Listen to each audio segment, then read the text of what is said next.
உலகத்தில் இருக்கிறவங்களாம் என்னை மதிக்கணும், உலகத்தில் இருக்கிறவங்களாம் என்னை சாமி சாமின்னு கும்பிடணும், உலகத்தில் இருக்கிறவங்களாம் என் காலில் விழணும் அப்படின்ற ஆசையை நான் வளர்த்தாவே எனக்கும் கடவுளுக்கும் தொடர்பே இல்லைன்னு அர்த்தமா. சிறப்பு சிறப்பு சுவாமி. சில பேர் ரொம்ப பக்தியாக இருப்பாங்க, இறை வழிபாடு பண்ணிட்டு இருப்பாங்க, பூஜை புனஸ்காரம் சம்பிரதாயத்தில் என்னென்ன இருக்கோ அதெல்லாம் சிறப்பாக செய்வாங்க. சரி. ஆனாலும் அப்படிப்பட்டவங்களோட வாழ்க்கையிலையும் தொடர்ந்து துன்பம் வந்துக்கிட்டே இருக்கும்னு நொந்து போவாங்க. இதுக்கு என்ன சுவாமி காரணம்? கடவுள் மனிதனை நெருங்க நெருங்க துன்பம் வந்துடும். ஓ. கடவுள் மனிதனை விட்டு விலக விலக இன்பம் வந்துடும். பிரமாதம். இது அறியாத பேசுவாங்க, நான் இவ்வளோ பக்தி பண்ணுறேங்க, எனக்கு ஏங்க கஷ்டம் வருது, அவர் சாமியே கும்பிட மாட்டாருங்க, அவர் கோடீஸ்வரனுங்கிறாருங்க அப்படின்லாம் சொல்லி இருப்பாங்க. எந்த மகானாவது காரில் போனானா? இல்லை. எந்த மகானுக்காவது சோறு இருந்ததா? உண்மையான மகான் யாருக்குமே இல்லை. இல்லை. ஏன்? கடவுள் நெருங்கிட்டான், அதனால் அவனுக்கு சோறு கிடைக்கல.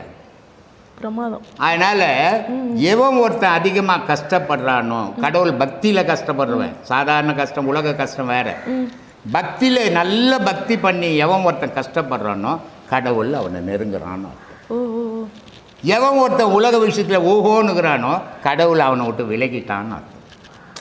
இது ரெண்டு புரிஞ்சுதுன்னா தான் உண்மை தெரியும், புரியாத உண்மை தெரியாதுமா. சிறப்பு சிறப்பு சுவாமி. இப்போ ஆன்மீக முன்னேற்றத்துக்கு அகிம்சை அவசியம் அப்படின்னா இந்த பலியெல்லாம் கொடுக்குறோமே அது தேவையா? இதை நான் ஏற்றுக்கிறதே கிடையாதுமா எப்பவுமே.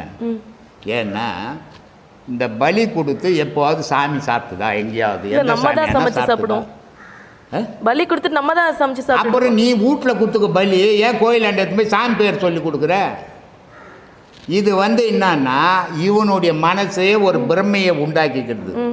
நான் இந்த வருஷம் 100 ஆடு வெட்டினேன்னா கோயிலில் மழை வரும், 10 கோழி அறுத்தன்னா என் வீடு சுபிட்சமாக இருக்கும் அப்படின்னு இவனே ஒரு இது ஆக்கிடுது. கோயிலில் முதல்ல சாமி இல்லை, கோயிலில் சாமி வந்தால் பலி கொடுக்குறவனை கொண்டு போடும். சாமி டேய் உன் உயிர் மாதிரி தானே அது உயிர், அதை எப்படி கொள்ளலாம்? அதுவும் நான் தானே படித்தேன், உன்னையே நான் தானே படித்தேன், நீ எப்படி போய் அதை வெட்டலாம்? சாமி கொண்டு போடும். இல்லை, சாமி இல்லையாங்க. அதனால் இவன் இஷ்டத்துக்கு வெட்டுறான், இவன் இஷ்டத்துக்கு வீட்டில் போய் சாப்பிட்றான். 10வது இதுக்கு தோரணம் போட்டு வச்சுக்கிறான், காய வச்சு வேற வச்சுக்கிறான் இல்லையா? இதெல்லாம் கடவுள் கேட்கல. கடவுள் என்ன சொல்கிறான்? புனிதமானவனாயிரு, பல உயிர்களுக்கு உன் உயிர் மாதிரியே நினைக்க கற்றுக்கோ, அதுதான் இறை வழிபாடு. உன் உயிர் உயர்ந்தது மற்ற உயிரெல்லாம் தாழ்ந்தது நினச்சின்னா கடவுள் வழிபாட்டுக்கு நீ தொடர்பே இல்லாத வந்து. இதுதான் கடவுள் வழிபாடு.